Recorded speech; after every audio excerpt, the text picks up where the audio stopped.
The year was 1994. In one weekend in Maine, I got a new job, got engaged, and bought a house.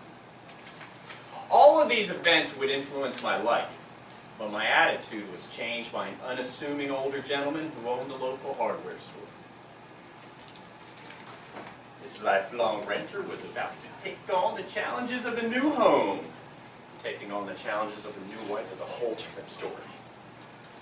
After I unpacked the boxes, I grabbed the lawnmower with zest and then struggled to push the machine through the jungle. Bang! I hit a rock.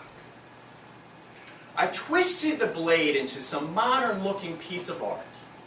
Nice to admire, not very useful. Staring blankly at a wall of 22 different blades, I met Frank. Take a few and return what you don't use. Do you need my name or number? No. You're Tom Dow. You live on Lime Rock Street. You just moved in. And I just experienced small-town living. When I returned the other blades, he said, "If you ever need me, knock on my door or call me." And he meant it.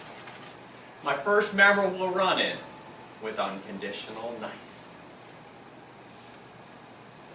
A simple business model. Be a role model. Be nice. The flavor of the day business ideals of being customer-centric and people-driven are all in vogue. Not Frank. He's always done this. Every move based on being unconditionally nice. Not once has he asked me for business or anything else in return.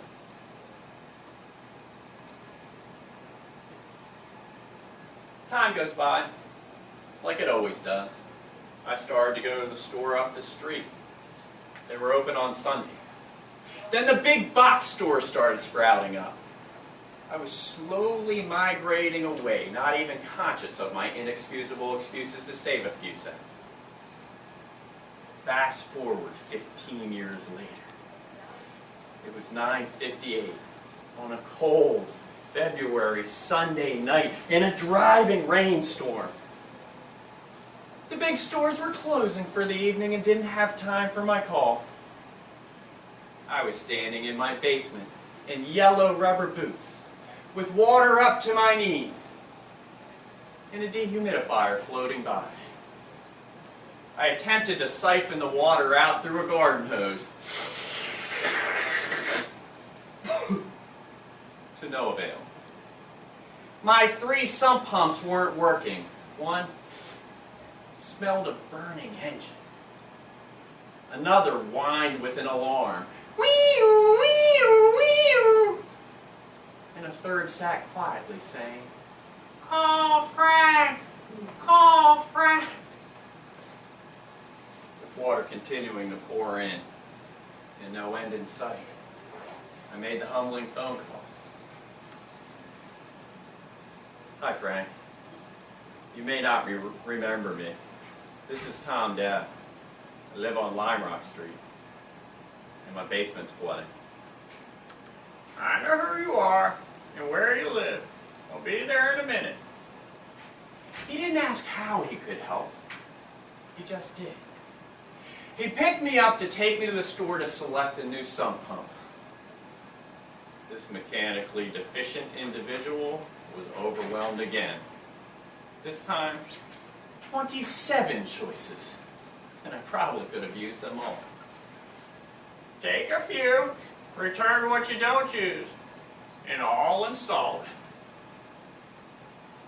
On this day, I committed myself to Frank's store, but more importantly, to be this type of person.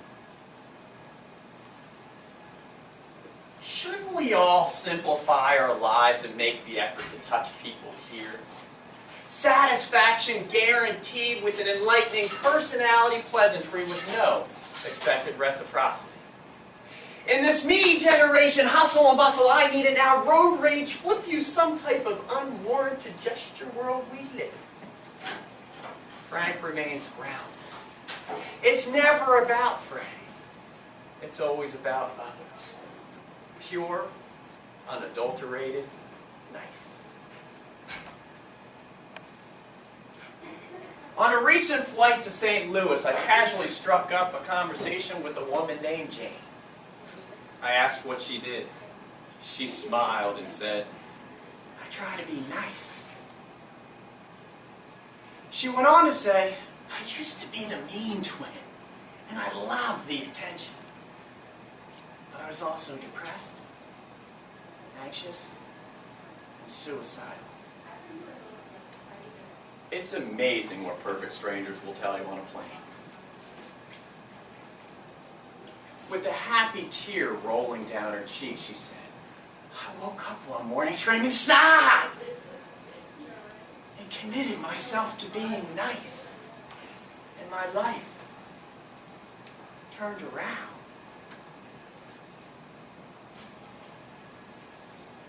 Can this be some type of worldwide movement? This isn't just small town living. We are surrounded by Franks and Janes. Do you know who they are? Can it be you? We all have a choice to be a role model, to be nice. When someone's in need, lend them a hand.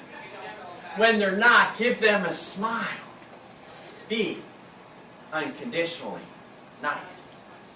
All together, be unconditionally nice. Ladies and gentlemen, it also works with spouses. Thank you.